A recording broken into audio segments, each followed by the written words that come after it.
कंजूस सेठ की कहानी। एक बार एक सेठ धनीराम था।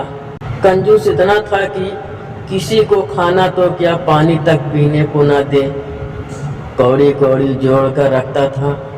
उसकी इस आदत से उसकी पत्नी और परिवार बहुत परेशान था।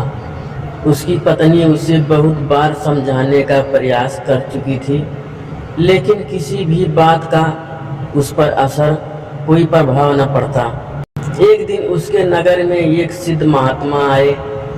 कंजूस सेठ की पत्नी ने अपनी समस्या संत जी को बताई। सेठ जी की पत्नी ने संत जी को यह भी बताया कि मेरे पति साधु महात्मा को दान तो नहीं देते, लेकिन उनके श्राप से बहुत डरते हैं। संत जी कहने लगे कि कल मैं सुबह आपके घर पर आऊँगा। आप कोशिश करना कि उस समय आपके पति घर पर अकेले हों और मेरे खटखटाने पर दरवाज़ा वही खोले। अगले दिन सेठ की पत्नी अपने बच्चों के साथ मायके चली गई। अगले दिन संत जी ने सेठ के घर का दरवाज़ा खटखटाया। दरवाज़ा सेठ ने खोला। संत ने कहा कि मुझे बहुत भूख लगी है, सेठ जी मुझे एक रोटी दे दो। कंजूस सेठ ने संत की बात पर कोई ध्यान नहीं दिया और अपने काम पर चला गया। शाम को आकर देखा तो संत उनके घर के बाहर खड़े थे। अब सेठ सोचने लगा कि भूखे रहने के कारण कहीं यह संत मेरे घर के बाहर न मर जाए या फिर मुझे कोई श्राप दे दे। इसीलिए सेठ ने कुछ समय विचार करने के पश्चात संत से कहा कि आप भी क्या याद करोगे, आपने मुझसे एक रोटी मांगी थी, मैं आपको भरपेट भोजन करवाऊंगा। संत जी कहने लगे कि अब तो मैं भोजन नहीं करूंगा, अब तुम मुझे एक कुआं खुदवा दो। सेठ ने कहने लगा कि महाराज बात तो एक रोटी की हुई थी, यह कुआं खुदवाने की बात कहाँ से आ गई। सेठ ने कुआं खुदवाने से इनकार कर दिया और अपने घर के अंदर चला गया। संत चुपचाप अगले दिन भी उसके घर के बाहर खड़े रहे। यह देखकर सेठ सोचने लगा कि अगर उसकी बात ना मानी तो कहीं यह मेरे घर के बाहर खड़े खड़े मर ही न जाए। सेठ संत जी के पास गया और बोला कि महाराज मैं कुआं खुदवाने के लिए तैयार हूँ, चलो अब भोजन कर लो। संत जी कहने लगे कि अब तुम्हें एक नहीं दो कुएं खुदवाने पड़ेंगे। कंजूस सेठ झट से बोला कि ठीक है महाराज, मैं 2 कुएं ही आपके लिए खुदवा देता हूँ। सेठ विचार करने लगा कि इसका क्या भरोसा, अगर मैंने इसकी बात नहीं मानी तो। बोले कि मुझे 2 नहीं 4 कुएं खुदवा कर दो।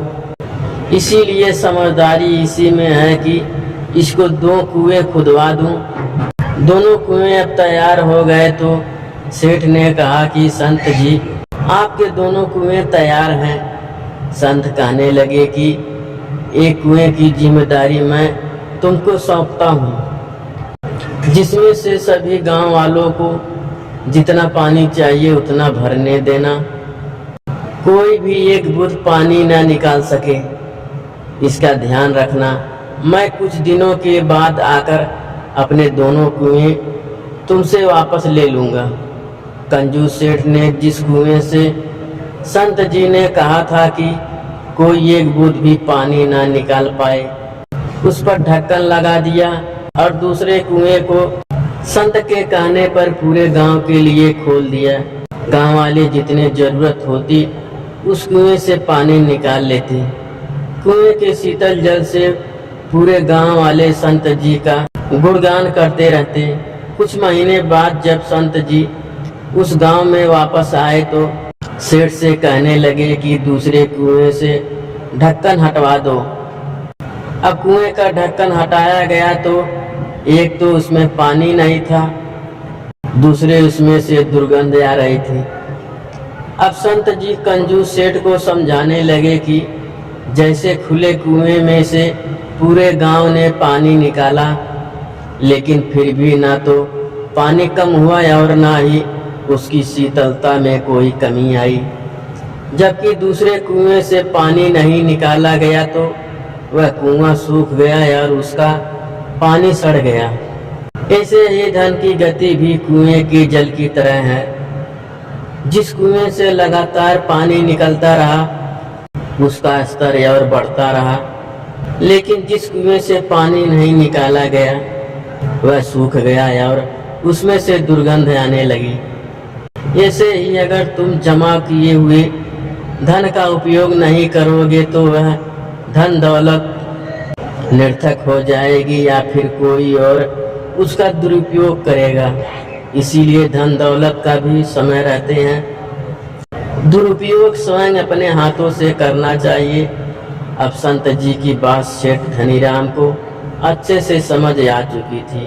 अब उसने जीवन में कंजूसी करना छोड़ दिया और अपने परिवार के सुख और वैभव और दान पुण्य में लगाना शुरू कर दिया, जिससे अब उसका परिवार भी खुश था और जिस जरूरतमंद की वह मदद करता उसकी दुआएं भी उसे मिलती थी।